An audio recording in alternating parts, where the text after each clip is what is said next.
சோனியா காந்திக்கு அப்புறம் ராகுலுக்கு அப்புறம் இப்போ பிரியங்கா, ஒரே குடும்பத்தில் 3 MP. அதே நம்ம முதல்வர் குடும்பத்தில் எடுத்துக்கிட்டிங்கன்னா 2 MLA 2 MP இன்னும் எல்லாருமே இருக்கிறாங்க. அப்போ ஒரே குடும்பத்தில் சேர்ந்து நீங்கள் மட்டும்தான் அங்கே வர முடியுமா? அப்போ இது வந்து குலத்தொழிலாகாத? பாகிஸ்தான் வந்து கொலை செய்திருக்கிறது. அதெல்லாம் மறந்துட்டு இன்றைக்கு மதத்தின் அடிப்படையில் அவர்கள் ஒன்று சேர்க்கிறார்கள். இஸ்கான் அமைப்பு 71லையும் சரி, இவர்கள் சாப்பாட்டுக்கே கதி இல்லாமல் இருந்தப்போ அவங்களுக்காக உதவி செய்தவர்கள் எல்லாமே செஞ்சுருக்காங்க. இன்றைக்கி அரெஸ்ட் பண்ணி அவரை தூக்கில் போடுங்கன்னு சொல்கிற அளவுக்கு இவங்க பேசுகிறாங்கன்னா எந்த அளவுக்கு மத அடிப்படைவாதம் ஊறி போயிருக்கிறது.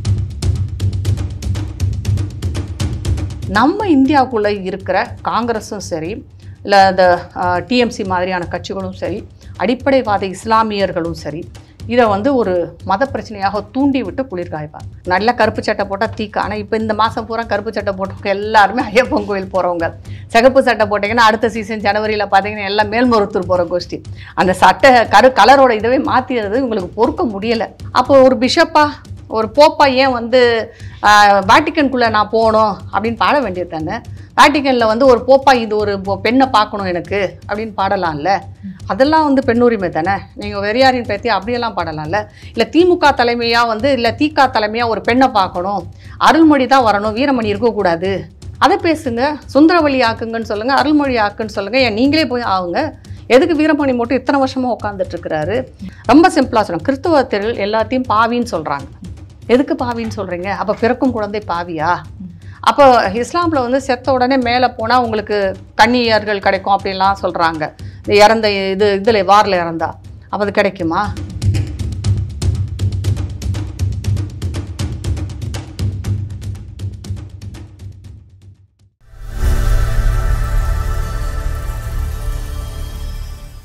தாமரை நேயர்களுக்கு வணக்கம். இன்று நம்மோடு இணைந்திருக்கும் சிறப்பு விருந்தினர் சமூக ஆர்வலர் திருமதி ராதா தேவர் அவர்கள். வணக்கம் மேம். வணக்கம். எப்படி இருக்கீங்க?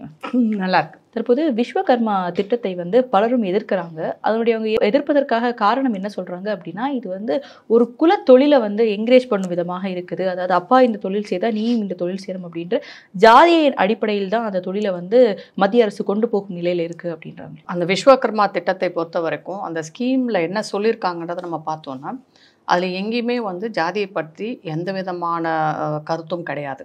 ஜாதியை பற்றி அவர்கள் சொல்லவும் இல்லை. ஜாதி சார்ந்த தொழில் என்று எந்த தொழிலையும் வகைப்படுத்தவும் இல்லை. அவங்க என்ன சொல்லியிருக்கிறாங்கன்னா, ஒரு 3 தலைமுறையாக ஒரு தொழிலை நீங்கள் செய்து கொண்டிருந்தால் குடும்ப தொழிலாக நீங்கள் செய்துட்டு இருந்தீங்கன்னா அதை நீங்கள் திருப்பி கண்டினியூ பண்ணணும், அதற்கு உதவி தேவை அப்படின்னு நீங்கள் நினச்சிங்கன்னா அதற்கு உதவி கேட்கலாம். இப்போ எப்படின்னா, நம்மளுடைய சமூகத்தில் பார்த்தீங்கன்னா சில தொழில் ரகசியங்கள், அப்புறம் வந்து பார்த்திங்கன்னா சில கலைகள், ஆர்டிசன் அவங்கள சொல்லுவாங்க, கலைகள், இதெல்லாம் என்னென்னா வழியாக ஒரு குடும்பத்தில் மட்டும்தான் இருக்கும். அதை வெளியில் சொல்ல மாட்டாங்க, அதை கொடுக்க மாட்டாங்க. இது எந்த தொழிலாக இருந்தாலும், ஒரு ஹோட்டல் தொழில் எடுத்தாலும் சரி, ஒரு டாக்டர் தொழிலாக இருந்தாலும் சரி, எந்த தொழிலாக எடுத்துக்கிட்டாலும் அந்த பழக்கம் உண்டு இங்கே. அது வழியாக குடும்பத்தில் அந்த தொழில் வரும். விவசாயத்தில் கூட அது உண்டு. முன்னோர்கள் செய்த அந்த விவசாயத்தை வந்து கண்டினியூ பண்ணிகிட்டே இருப்பாங்க. சில பேர் அதை விட்டுட்டு வெளியில் போவாங்க. ஆனால் நிறைய பேர் வந்து அதை தொடர்ந்து செய்து கொண்டே இருப்பார்கள். ஒரே இடத்துல அவர்கள் ஒரு மாதிரியாக அவர்களுக்கென்று தெரியும் ஒரு ரகசியங்கள் எல்லாமே இருக்கும். அதை வைத்து அந்த தொழிலை வந்து தொடர்ந்து செய்து கொண்டு இருப்பார்கள். இப்போ என்ன ஆகுதுன்னா, கார்ப்பரேட்ஸ் நிறையா வந்ததுக்கப்புறம், அயல்நாட்டு கம்பெனிகள் வந்ததுக்கப்புறம் இந்த தொழில்கள் நசிந்து கொண்டே இருக்கின்றன. இந்த குடும்பங்கள் அந்த தொழிலை விட்டு வெளியே வர்ற, அதுக்கு ஒரு எக்ஸாம்பிளாக நான் சொல்லணும்னா, காப்லர்ஸ்ன்னு சொல்லுவோம் இல்லையா, செருப்பு தைக்கும் தொழில்னு சொல்லலாம். இப்போ நிறைய பாட்டா மாதிரி கம்பெனிகள், அப்புறம் இன்னும் நிறைய உங்களுக்கு வந்து பெரிய பெரிய கம்பெனிஸ் வந்து இந்த செருப்பு கடைகள், செருப்பு தொழிலுக்குள்ளே வந்துட்டாங்க.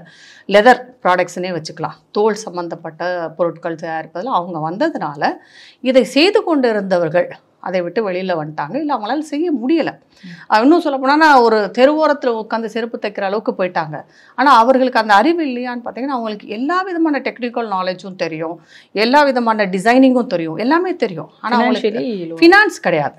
2, ஒன்று வந்து இன்றைக்கு இருக்கக்கூடிய காலச்சூழலில் இன்றைக்கு இருக்கக்கூடிய அந்த போட்டி வர்த்தகத்தில் வந்து அவங்க போட்டி போடணும்னா அவங்களுக்கு தேவையான சில விஷயங்கள் இருக்குது. ஒன்று, இன்றைக்கு இருக்கும் அந்த டிசைனிங் அறிவு அவங்களுக்கு தெரியணும், டெக்னிக்கல் விஷயங்கள் தெரியணும்.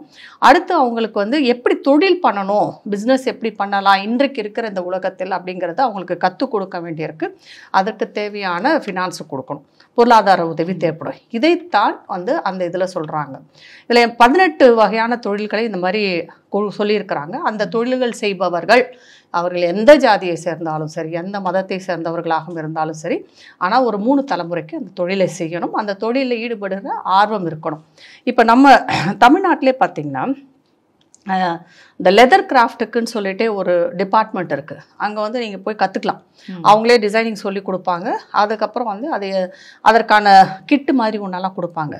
அப்போ அது தொழில் சார்ந்த விஷயம்னு சொல்ல முடியுமா? அது தாட்கோக்கு கீழே கூட வருது. அப்போ அது ஒரு ஜாதி சார்ந்த தொழிலாக நம்ம சொல்ல முடியாது. இல்லை, சில பேருக்கு வந்து அந்த அப்லிஃப்ட்மெண்ட் தேவைப்படுது, அவங்கள வந்து தூக்கி விட வேண்டிய கட்டாயத்தில் நாம் இருக்கிறோம். அதனால தான் இந்த விஸ்வகர்மா திட்டமே வந்தது. இதில் 3 விஷயங்கள் இருக்குது. ஒன்று வந்து அதற்கு தேவையான இன்றைக்கு இருக்கக்கூடிய அந்த தொழில்நுட்ப அறிவு வேணும்னா அதற்கு பயிற்சி கொடுக்குறாங்க. அதற்கு ஒரு 15,000 வந்து ஸ்டைஃபண்ட் கொடுக்குறாங்க. 3 லட்சத்துக்கு உங்களுக்கு லோன் கொடுப்பாங்க. 3 லட்சத்தில் இருந்து உங்களுக்கு தேவையான லோனை கொடுத்து நீங்கள் அந்த தொழிலை சிறப்பாக செய்வதற்கான உதவியை அரசு செய்யும். இதுதான் அந்த விஸ்வகர்மா திட்டத்துடைய அதாவது சிறப்புகள் கூட சொல்லலாம். ஆனால் இது எப்படி இப்படி மாற்றுறாங்கன்னா, இது ஜாதி சார்ந்த தொழிலாக குலத்தொழிலாகவோ கொண்டு. குலம் என்பது என்ன? நம்ம குடும்பம் தான் குலம். நம்மளை சுற்றி இருக்கும் வந்து சொந்தக்காரங்க. இப்போ இவர் வந்து இதை எதிர்க்கிறேன் அப்படி ஜாதி அப்படி பார்த்தீங்கன்னா முதல்ல இவங்க வந்து உதயநிதி அவர்கள் தான் வரக்கூடாது. துணை முதல்வர் எப்படி வராங்க? இப்போ இவங்க சோனியா காந்தி எடுத்துக்கோங்க. சோனியா காந்திக்கு அப்புறம் ராகுலுக்கு அப்புறம் இப்போ பிரியாங்க. ஒரே குடும்பத்தில் 3 MP. அதே நம்ம முதல்வர் குடும்பத்தில் எடுத்துக்கிட்டிங்கன்னா 2 MLA, 2 MP, இன்னும் எல்லாருமே இருக்கிறாங்க.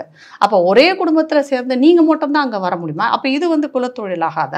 எங்கேருந்து ஒரு நம்ம முதல்வர் அவர்கள் சொல்லியிருக்கிற அந்த இன்க்ளூசிவிட்டி வருதுன்னே எனக்கு தெரியலை. அப்போ நீங்கள் துணை முதல்வராக வந்து வேறு யாரையாவது போட்டிருக்கலாமே, வேறு ஏதாவது ஒரு குடும்பத்தை வந்து நீங்கள் தூக்கி நிப்பாட்டியிருக்கலாமே. எத்தனையோ பேர் இருக்காங்க உங்கள் கட்சியில், எத்தனையோ இளைஞர்கள் இருக்காங்க, அவங்களுக்கு ஒரு வாய்ப்பை கொடுத்துருக்கலாம் இல்லையா?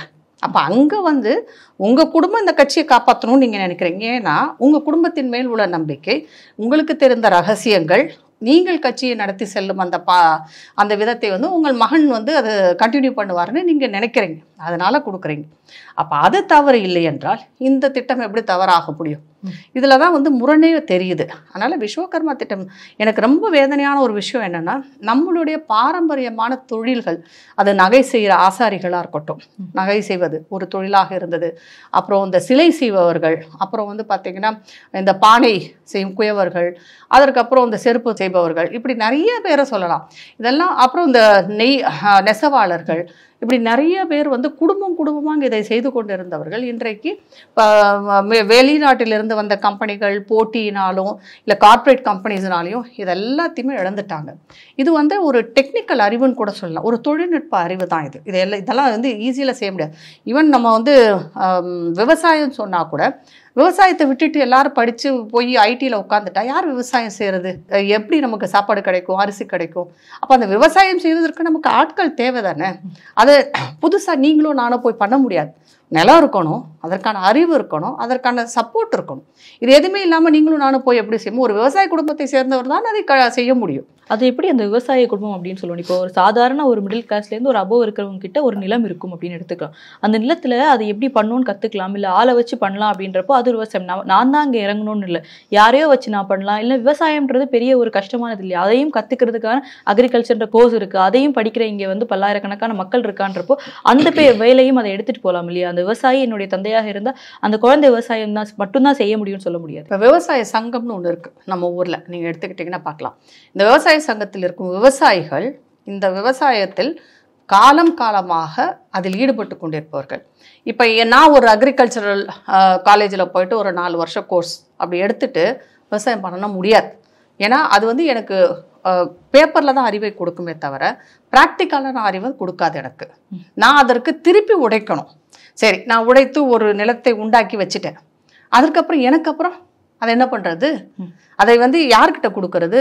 யாரும் எனக்கு தெரியாத ஒரு ஆள்கிட்ட அதை நான் ஒப்படைக்க முடியாது இல்லையா? அப்படி பார்த்தா நீங்க யாரும் எந்த வேலையும் செய்ய முடியல. இப்ப என்னுடைய அப்பா ஒரு வேலை செய்யறாங்க, அந்த வேலை தான் எனக்கு வரும்னு நான் இருந்துட்டு நான் வேறொரு தொழில தானே இருக்கேன். செய்ய வேண்டும் என்ற கட்டாயம் இல்லை, செய்ய முடியாது அப்படின்னு நீங்க ஒரு. ஆனா புதிதாக ஒருத்தர் செய்பவருக்கும் வழி வழியாக ஒருத்தவங்க செய்வதற்கும் பெரிய வித்தியாசம் இருக்கு. ஏன்னா அந்த அறிவுன்றது ஆட்டோமேட்டிக்கா அவங்களுக்கு வந்துடும். இப்ப நான் அது சொன்னதுதான், எப்படி முதல்வர் ஸ்டாலின் அவர்களுக்கும் இருக்கும் அறிவு உதயநிதி அவர்களுக்கு வந்து கொடுக்கப்படுகிறதோ அதே மாதிரி தான் இதுன்னு கூட சொல்லிக்கலாம். ஆனா அதே பாஜகவினரோ இல்ல பிற கட்சியினரோ வந்து திமுக மேல வைக்கிற ஒரு குற்றச்சாட்டு வந்து கலைஞர்கள் தவறு செஞ்சிருக்கலாம் கலைஞர் அவர்கள், ஆனா இருந்தாலும் கருணாநிதி அவர்களுக்கு இருக்கும் அந்த அரசியல் தந்திரமும் அறிவும் ஸ்டாலின் அவர்களுக்கு இல்லை, அது வந்து உதயநிதி அவர்களுக்கும் இல்லைன்னு சொல்றாங்க. ஆனா அது வழி வழியா தோன்றி இருக்கலாம் இல்லையா? அங்கேயும் வந்து தோன்ற இல்ல, இது வந்து எல்லா தொழிலையுமே இருக்குமா. என்னோட அப்பா வந்து நல்ல விவசாயி இருக்கலாம், நான் அப்படி இருக்க வேண்டும் என்ற கட்டாயம் எனக்கு அது குறைவாக இருக்கலாம், நிறைய கூட இருக்கலாம், எப்படி வேணாலும் இருக்கலாம். ஆனா அந்த தொழிலை செய்து கொண்டு போவது நம்மளுடைய பொருளாதாரத்துக்கு நல்லது. ஏன்னா இந்திய பொருளாதாரம் என்பது தற்சார்பு பொருளாதாரம். நிறைய இப்ப கார்பரேட்டை நம்ம எதுக்குறோம்? சிறு தொழில்கள்லாம் நசிஞ்சு போகுது, சிறு குறு விவசாயிகளோட இதெல்லாம் நனைஞ்சு போகுது. பெரிய ஆட்கள் உள்ள வரும்போது சின்ன ஆட்கள் கடைகள்லாம் வந்து நடத்த முடியாம ஒரு இப்ப நாடார் அப்படின்னு சொன்னாலே அவங்க கடை வச்சிருப்பாங்கன்றது நம்ம அண்ணாச்சி கடைன்னு நம்ம சொல்றோம். இப்ப பெரிய பெரிய ரிலையன்ஸ் மாதிரி மாற்று வரும்போது அவங்களுடைய கடைகள் எல்லாம் வந்து நனைஞ்சு போகுது. நம்ம என்ன சொல்றோம்? அவங்களுக்கு வந்து நம்ம சப்போர்ட் பண்ணணும்னு எதுக்காக சொல்லணும்? ஏன்னா இது வந்து தற்சார்பு பொருளாதாரத்தை சேர்ந்தது. ஒவ்வொரு குடும்பமும் அவர்கள் அளவில் பொருளாதாரத்தில் தற்சார்பாக இருக்கணும்னா அந்த ஒரு தொழிலை செய்ய வேண்டும். அவங்க வந்து படிச்சுட்டு போய் கவர்மெண்ட்ல தான் வேலை பார்க்கணும்னு அவசியம் இல்லை. அப்படியே பார்க்கணும்னாலும் எவ்வளவுதான் கவர்மெண்ட் வேலை கொடுப்பாங்க? இப்பயும் கூட பார்த்தீங்கன்னா ஆசிரியர்கள் வேலை கூட வந்து ஆளை போடாம தான் கவர்மெண்ட் வச்சிருக்கு. மருத்துவர்கள் நியமிக்க முடியவில்லை. அரசுக்கென்று ஒரு கன்ஸ்ட்ரெயின் இருக்கும், அவங்களுக்குன்னு ஒரு லிமிட் இருக்கும். அப்படி இருக்கும்போது ஒவ்வொருத்தரும் தங்களுடைய தொழிலை செய்து, ஏன்னா பொருளாதாரம் வேறு, இங்க என்ன பிரச்சனைனா கல்வி, அறிவு, பொருளாதாரம் எல்லாத்தையும் ஒண்ணா இணைக்கிறோம். நம்ம கல்வின்றது நம்ம அறிவை வளர்த்துக்கிறது, தொழில் என்பது நம்மளுடைய பொருளாதாரத்தை வந்து நம்ம சீர் செய்வதற்கான ஒரு விஷயம். இதுக்கும் அதுக்கும் சம்பந்தம் இல்லை. ஆனா இந்த ஒரு மனநிலையை நம்ம போனோம் அப்படின்னா, இன்னைக்கு வந்து ஒரு செருப்பு தைக்கிறாரு, இல்ல ஒரு கூலி தொழிலாளியே இருக்காரு ஒருத்தர், அவருடைய மகள் வந்து இன்னைக்கு ஒரு நீட் தேர்வு வந்து பாஸ் ஆகி ஒரு டாக்டர் ஆங்க, அவங்க நல்லாவே ஷைன் பண்றாங்கன்னே வச்சுக்கலாம். ஆனா வந்து இல்ல உனக்கு இது வராது, ஏன்னா அவங்க அப்பா வந்து இந்த தொழில் பண்ணிட்டு இருந்தாங்க, இல்ல அம்மா இந்த தொழில் பண்ணாங்க, உனக்கு அதுதான் வரும் அப்படின்ற அந்த குழந்தை அது மட்டம் தட்டு விதமாக இருக்கும். நம்ம அப்படி சொல்லவே இல்லை, அதுதான் பண்ணணும் இல்லை, பண்ண வேண்டும் என்று நினைப்பவருக்கு என்ன கொடுக்குறோம் அப்படிதான். நான் நீட் எழுதி டாக்டர்னா ஆயிட்டு போறேன், ஆனா இல்ல எனக்கு வந்து தந்தையோட தொழில் பிடித்து இருக்கு, அந்த தொழில் எனக்கு அறிவு இருக்கு, ஆனா சப்போர்ட் வேணும், என்ன பண்றது? அப்படிங்கும் போது தான் அரசாங்கம் அதில் வந்து நுழைந்து அவங்களுக்கு ஹெல்ப் பண்ணுது. ஸோ விஸ்வகர்மா என்பதே ஏதோ மோசமான ஒரு விஷயம் மாதிரி இவங்க பேசிட்டு இருக்கிறதே தவறு. தமிழ்நாட்டில் கூட நிறைய பேர் இந்த விஸ்வகர்மா திட்டத்துக்காக பதிஞ்சிருக்காங்க. அவங்களுக்கான அந்த 15,000 ஸ்டைஃபண்ட் கொடுக்க வேண்டியது இருக்கு, அவங்களுக்கான கடன் வசதி செய்ய வேண்டியது. ஆனால் ரெஜிஸ்டர் பண்ணதுக்கப்புறம் இந்த தமிழ்நாடு கவர்மெண்ட் ஸ்டாப் பண்ணதுனால நிறைய பேருக்கு அந்த உதவிகள் கிடைக்கவில்லை.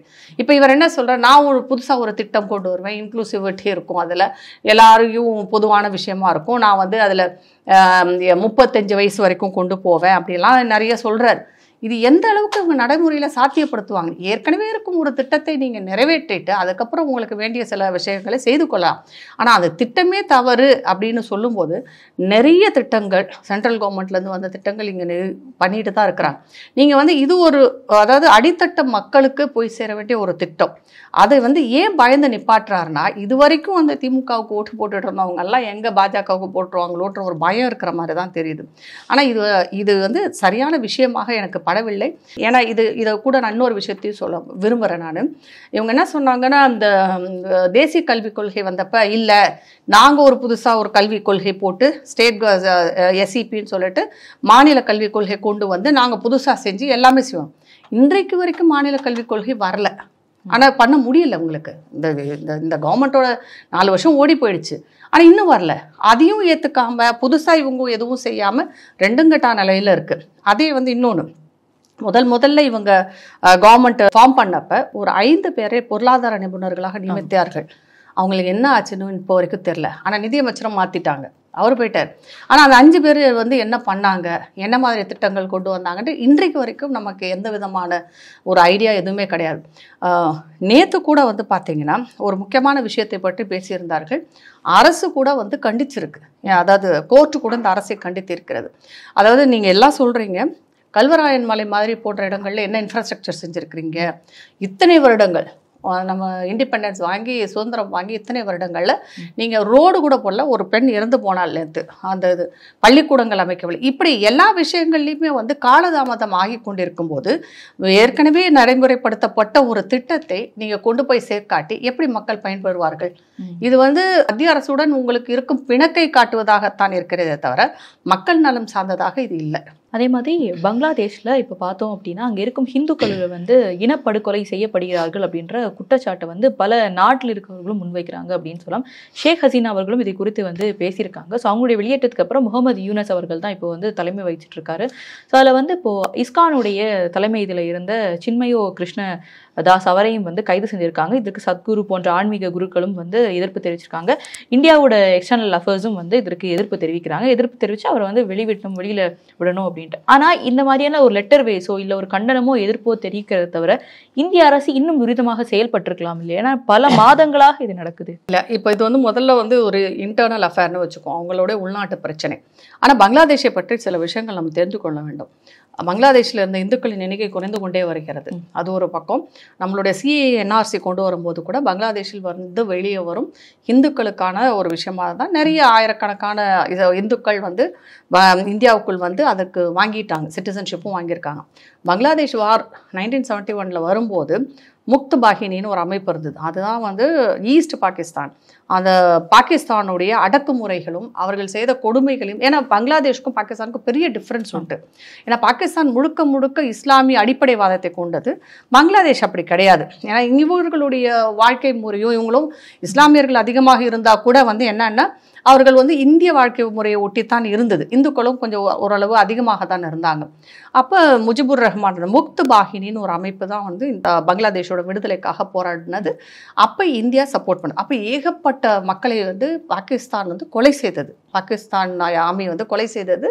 நிறைய பிரச்சனைகள் வந்தப்போ இந்தியா வந்து தலையிட வேண்டியது இருந்தது. ஏன்னா இந்தியா பக்கத்தில் இருந்த சில இடங்கள்லையும் வந்து இவங்க தாக்குதல் நடத்தியதுனால தாக்குதல் நடத்தி 3000 இந்திய வீரர்கள் இறந்து போனார்கள் அதில்.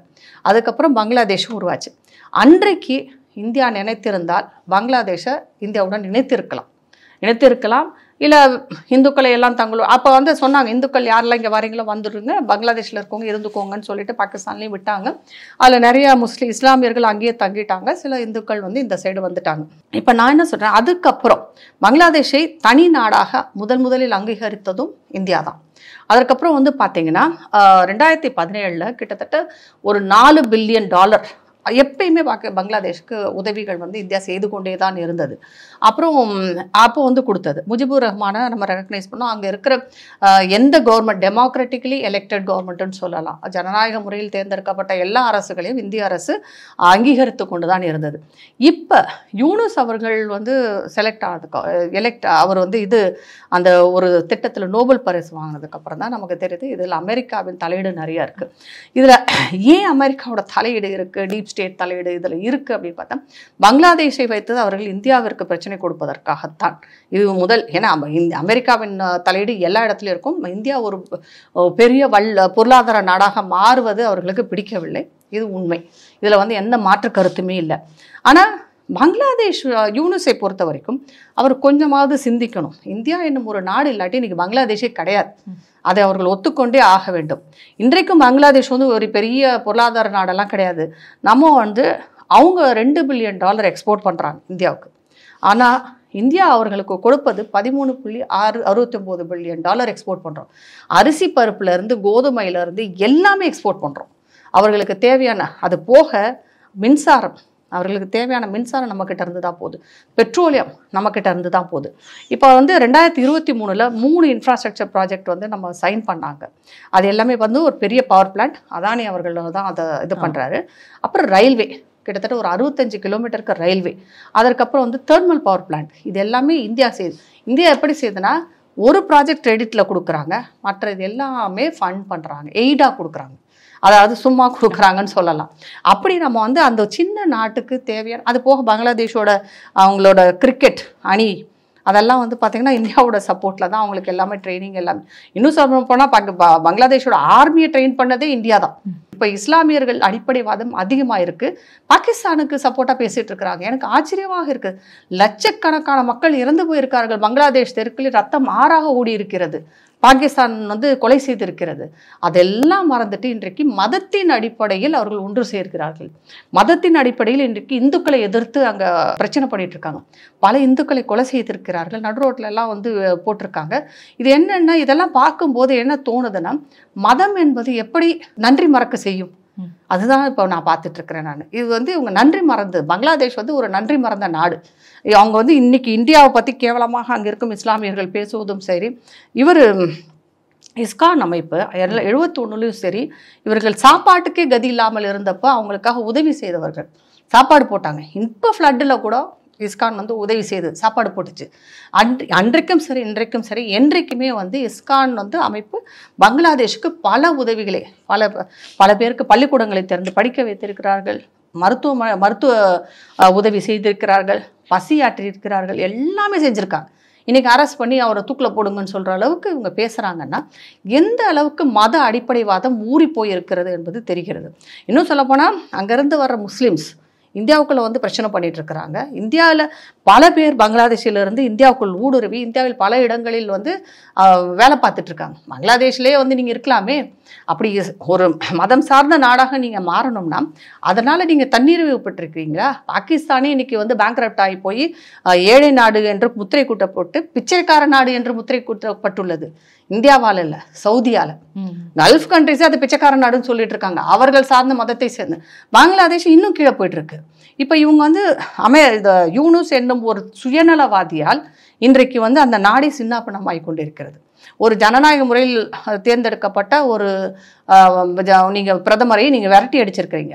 உங்கள் நாட்டில் இருந்து ஓடியாந்த எத்தனையோ பேர் இன்றைக்கி இந்தியாவில் வந்து அடைக்கலம் கேட்டு வந்திருக்காங்க. அப்படி யாராவது இங்கேருந்து இந்தியாவில் வந்து அங்கே போயிருக்காங்கன்னா இல்லையே. ஆனால் ஈரான் இஸ்ரேலில் நடக்கும் போராக இருக்கட்டும், இல்லை உக்ரைன் ரஷ்யாவாக இருக்கட்டும், இதை எல்லாமே நிறுத்துறதுக்கு மோடி அவர்களால் தான் முடியும் அப்படின்னு பெருமையாக பேசுகிறோம். நம்ம மோடி அவர்கள் போனால் தான் வேணும், மோடி அவர்களை வந்து அழைக்கிறாங்க அப்படின்லாம் பேசுகிற தருணத்தில் பக்கத்தில் இருக்க பங்களாதேஷில் நடக்கும் விஷயங்களை வந்து மோடி அவர்களால் தடுக்க முடியும். இல்லை, நிறைய விஷயம் நடந்துக்கிட்டு இருக்கு, நமக்கு தெரியாமல் வேணாலும் இருக்கலாம். ஏன்னா இது இன்னொரு பக்கம் வந்து பார்த்தீங்கன்னா, இவங்க இஸ்லாமியர்கள் வந்து மோடி அவர்களை ஒரு இந்துத்துவவாதியாகவும் தீவிர இந்துத்துவவாதியாக சித்தரிக்க பார்க்கிறார்கள்.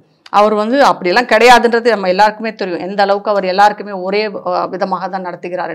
இந்தியாவில் இஸ்லாமியர்கள் சிறுபான்மையினர் மிக பாதுகாப்பாக இருக்கிறார்கள். எங்கேயுமே எந்த பிரச்சனையும் கிடையாது. இன்னும் சொல்லப்போனால் சலுகைகளோடு இருக்கிறார்கள். மற்ற பாகிஸ்தான் பங்களாதேஷில் சலுகைகள் எதுவுமே இந்துக்களுக்கு கிடையாது. அங்கே எல்லாம் சிறுபான்மையினர். இன்னும் சொல்லப்போனால் சிறுபான்மையினர் எண்ணிக்கை குறைந்து கொண்டு போகிறது. ஆனால் இந்தியாவில் வளர்ந்துக்கிட்டு இருக்கு. அது ஒன்றே சாட்சி.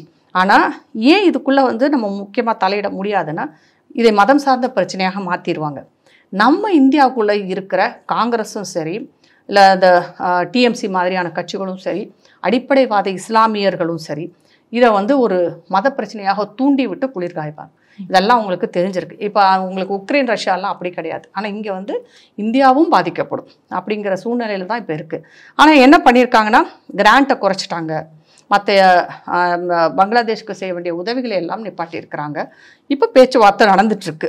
நீங்கள் வந்து அவரை இஸ்கான் மதகுருவை வந்து வெளியில் விடணும்னு சொல்லி பேச்சுவார்த்தைகள்லாம் நடந்து கொண்டு இருக்கிறது.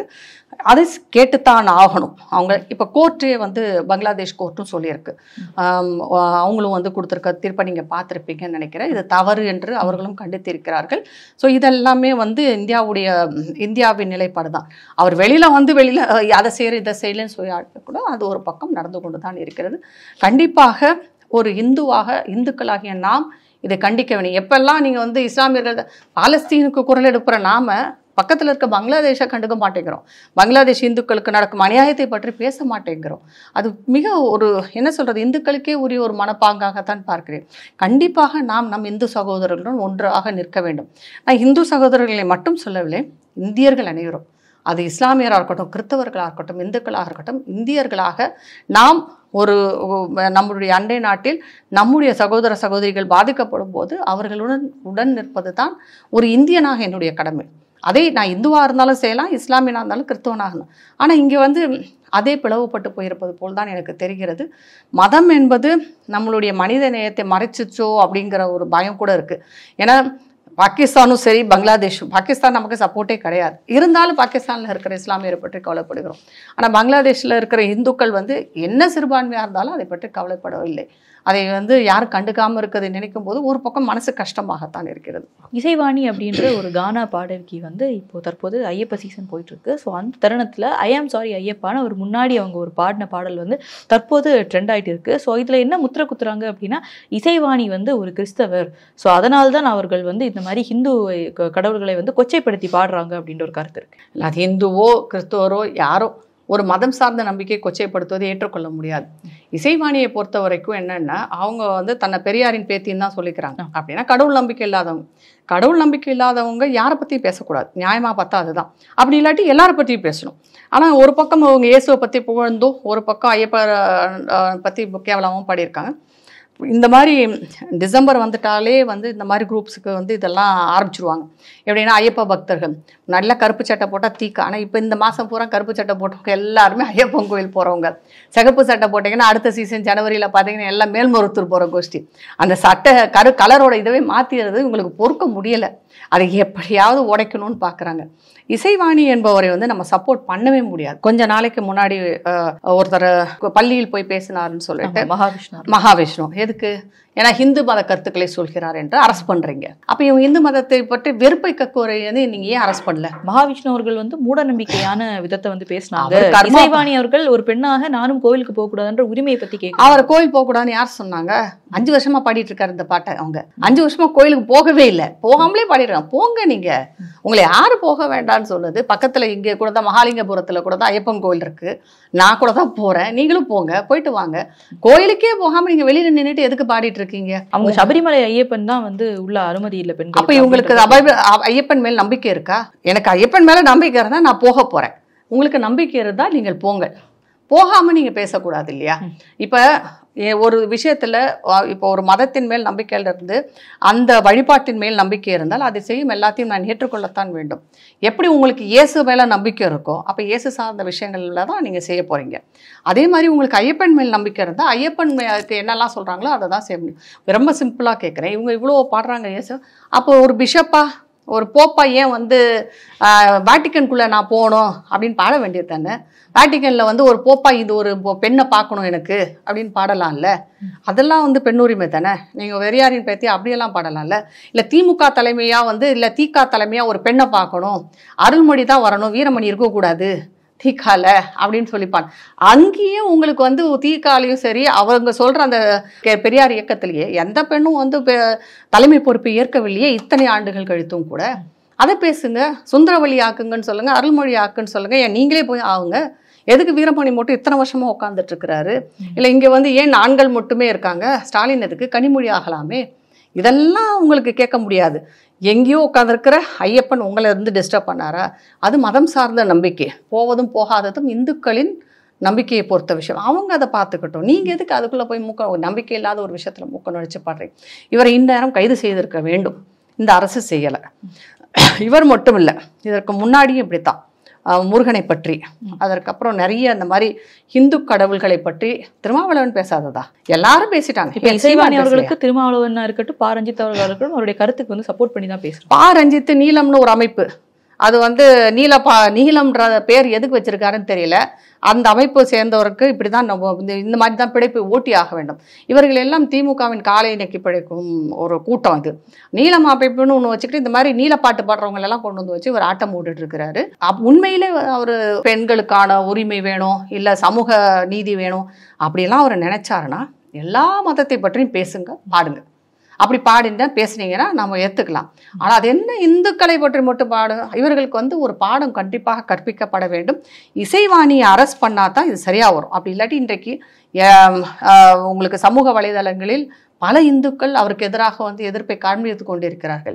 அதுக்கு இப்போ கதையிட்டு இருக்காங்க, அந்த பெண்ணை பற்றி தவறாக பேசுகிறாங்க, அந்த பெண்ணை பேசத்தான் செய்வாங்க. கருத்துரிமையும் பேச்சுரிமையும் நீங்கள் மீறும்போது கண்டிப்பாக அதற்கான எதிர்வினையை சந்தித்தே ஆக வேண்டும். அதை இனிமேல் சந்திப்பாங்க. ஏன்னா இது வந்து இத்தனை காலம் ஆண்டுகளாக அடிமைகளாகவும் வாய்மூடி மௌனியாக இருந்த இந்துக்களிடம் பெரும்பான்மையோட இதை பார்க்க ஆரம்பிச்சிருக்காங்க. ஏன்னா திமுகவிலையும் கடவுள் நம்பிக்கை உள்ளவர்கள் இருக்கிறார்கள், எல்லா கட்சியிலும் கடவுள் நம்பிக்கை உள்ளவர்கள் இருக்கிறார்கள். இப்போ நீங்க சொன்ன மகாவிஷ்ணு அவருடைய அந்த பேச்சை வந்து யூடியூப் ரூட்டஸ் அப்படின்ற ஒரு யூடியூப் சேனல்ல ஒருத்தர் பேசும்போது சொல்றாரு அந்த 2 பேரும், அதாவது மகாவிஷ்ணு அவர்கள் வந்து இந்த பள்ளியில போய் இப்படி பேசினதுக்கு வந்து ஆதரவு தெரிவிச்சாங்களே, இப்போ சமீபத்துல கைதான கஸ்தூரி அவர்களுடைய மகனை வந்து அவங்க எடுத்துக்காட்டா காட்டி, அப்ப கஸ்தூரி அவர்கள் மகாவிஷ்ணு சொன்னதை வந்து ஏற்றுக்கொள்வாங்களா, அவங்க கண்டிப்பா ஏத்துப்பாங்க அப்படின்ற ஒரு கருத்தை முன் வச்சிருக்காங்க. எல்லா இந்துக்களும் கர்மாவை நம்புகிறோம். இன்றைக்கு எனக்கு ஏற்படும் கஷ்டத்தை வந்து இன்றைக்கு நான் நல்லவளாக இருந்தாலும் எனக்கு ஏதோ ஒரு பிரச்சனை இருந்தால் ஏதோ ஒரு முற்காலத்தில் செய்த கர்ம பலன் தான் நம்ம நினைக்கிறோம். கஸ்தூரி அவர்களும் அப்படித்தான் நினைப்பாங்க.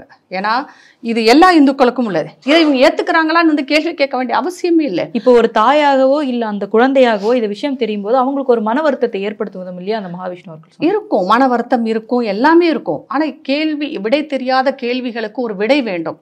ஏன் வந்து நான் இப்படி இருக்கேன், ஏன் இவ்வளோ கஷ்டப்படுறேன் அப்படின்னும் போது ஒரு கேள்வி இருக்குது. இது உலகம் பூராவும் இருக்கும் கேள்வி. ரொம்ப சிம்பிளாக சொல்கிறேன். கிறிஸ்துவத்தில் எல்லாத்தையும் பாவின்னு சொல்கிறாங்க. எதுக்கு பாவின்னு சொல்கிறீங்க? அப்போ பிறக்கும் குழந்தை பாவியா? அப்போ இஸ்லாமில் வந்து செத்த உடனே மேலே போனால் உங்களுக்கு கன்னியர்கள் கிடைக்கும் அப்படின்லாம் சொல்கிறாங்க. இறந்த இதில் வாரில் இறந்தா அப்போ அது கிடைக்குமா? இது எல்லாம் நம்பிக்கை சார்ந்த விஷயங்கள். அவரவர்கள் நம்புகிறார்கள். இந்துக்களும் இதை நம்புகிறார். நீங்கள் வந்து இந்துக்களுடைய கர்மாவை பற்றி நீங்கள் கேள்வி எழுப்பும்போது அதையும் கேள்வி எழுப்பலாமே. இது ஒரு பக்கமாக நீங்கள் பேசுகிறது தான் பிடிக்கலைன்றோம். நீங்கள் கேள்வி எழுப்புங்க, விடை சொல்வதற்கு எல்லாரும் தயாராக இருக்காங்க. ஆனால் அதை கேலியும் கிண்டலுமாகவும் ஒரு சாராரை புண்படுத்துவதற்காகவும் நீங்கள் கேள்வி எழுப்பினால் அதற்கு பதில் சொல்வதற்கு யாரும் தயாராக இல்லை. கஸ்தூரி அவர்களை பொறுத்த வரைக்கும் அவர் சொன்னது அவருடைய மனசு சொல்லும், அது அவர் பதிலாக எடுத்துக்கொண்டிருப்பார். அது அவர் நம்பிக்கை சார்ந்த ஒரு பர்சனலான விஷயம். அதில் வந்து இவங்க யார் மூக்க நுழைக்கிறதுக்கு? அதை கேள்வி கேட்பதே தப்பு என்று தான் சொல்ல. அப்போ நீங்கள் போயிட்டு மற்றவங்களை எல்லாம் கேள்வி கேளுங்க. நீங்கள் எல்லாம் பாவின்னு சொல்கிறீங்களேன்னு கேளுங்க. இல்லை வந்து இந்த மாதிரி மதத்துக்காக இறந்தால் மேலே போனால் உங்களுக்கு இதெல்லாம் கிடைக்கும்னு சொல்கிறேன், அது உண்மையான்னு கேட்க சொல்லுங்களேன். அது கேட்க மாட்டாங்க. இந்த யூடியூப் ரூட்டர்ஸ், கரிகாலன், இந்த மாதிரியான என்ன சொல்கிறது, நான் எந்த கெட்ட வார்த்தையும் யூஸ் பண்ண வேணான்னு பார்க்குறேன், மோசமான நபர்கள், இந்துக்களின் எதிரிகள். இவர்களை வந்து திமுக அரசு கண்டிக்க வேண்டும், இல்லாவிட்டால் தண்டிக்க வேண்டும். அப்படி இல்லாட்டி அடுத்த தேர்தலில் அவங்க தான் அந்த பிரச்சனையை ஃபேஸ் பண்ணி இவங்க பேசிட்டு போயிடுவாங்க. ஆனால் அரசு அமைப்பதில் இவர்களுக்கு தான் பிரச்சனை வரப்போகுது. மகாராஷ்டிராவில் இந்துக்கள் பாடத்தை கற்றுக் கொடுத்திருக்கிறார்கள். இங்கேயும் அவங்களுக்கு பாடம் கற்பிக்கப்படும். அதை உணர்ந்தால் இவங்களெல்லாம் தூக்கி உள்ள வைக்கிறது நல்லது. நம்ம எங்களோட இணைந்து பல்வேறு கருத்துக்கள் பயந்தமைக்கு ரொம்ப நன்றி. நன்றி.